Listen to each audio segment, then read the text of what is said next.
We're in Torrance, California, on a sunshiny day. Here's the man that shot a perfect 300 game in our first match and won $100,000.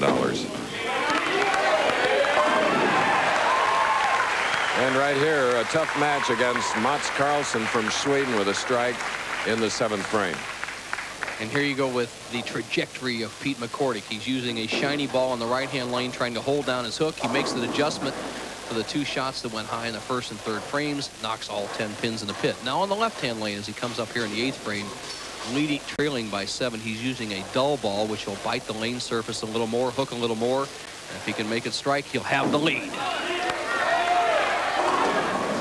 Crossing over, leaving the 6-10. You know, Pete was so nervous at the start, waiting for his wife to arrive from the airport. Well, he's had a nervous couple of hours as you see the ball go a little high, lead to the 6-10. Susie, how can they even be nervous, Chris? All they got to worry about is getting that $100,000 in the bank. I'll tell you, Susie looks like a competitor, too. Yes, she does. And as we see Pete McCordic waiting for something to be cleared. I can't see it from this angle. There must be a pin in the channel, Chris, that we cannot see. Ooh. Busted and left the 6 an open frame in the 8th. Okay, to explain that frame, what happened is the machine set the 6-pin off, as we saw a fellow get down there and put the 6-pin back on spot. McCordic does not gauge the proper amount of hook across lane. He slides right by the 6-10. He has left the 6-pin standing and has found himself in arrears by 19. Mats Karlsson has 2 strikes working. Coming up here in the 8th, he can extend his lead to 29.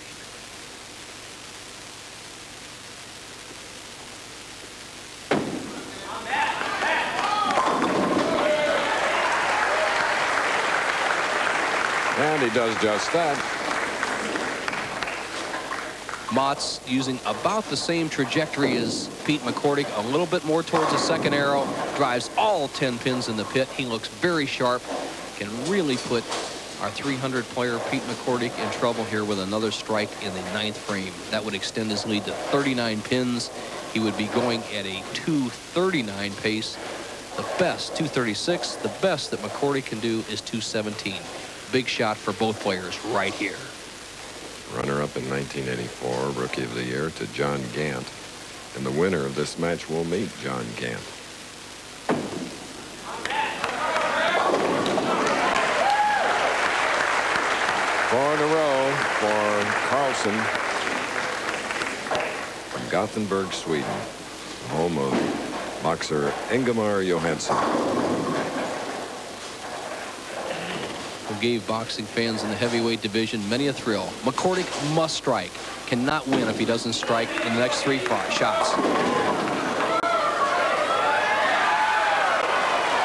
Well, Bo, you mentioned boxing thrills by Johansson. Well, I did all those fights, but I think the 300 was more exciting today. I agree. Now watch this pin come from the right-hand part of your screen, slide all the way over. It's the 3-pin, slides over, hits the 4-pin, almost knocks it out. Would have been a redeeming shot for Pete McCordic. Not to be. He's going to take home his $100,000, though.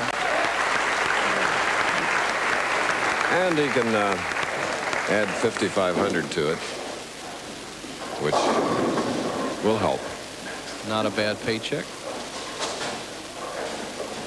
Go along with the $6,550 he's already earned this year. He will take over the leading money winner role on the Professional Bowlers Tour. Good point.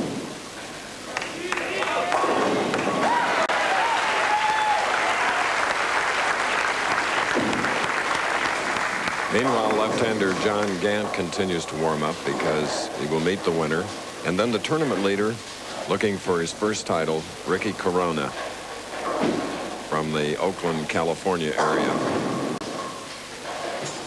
McCordic just finishing up. The best he can bowl is 207. Mats Karlsson going at a 236 pace. It's going to be Karlsson and Gant in the semifinal match. Why the 300 happened here at Gable House, which is owned by Jack Cogan. His son Mickey is the general manager, and the older son is Kevin Cogan. IndyCar driver. What a family. There's Kevin in the center, Jack, the dad, on the right, and Mickey, who manages Gable House.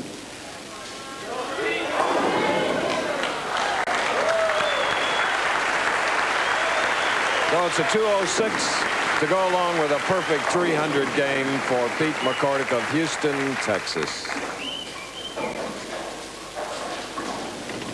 Mats Karlsson just going through the motions right now. He has a potential 256.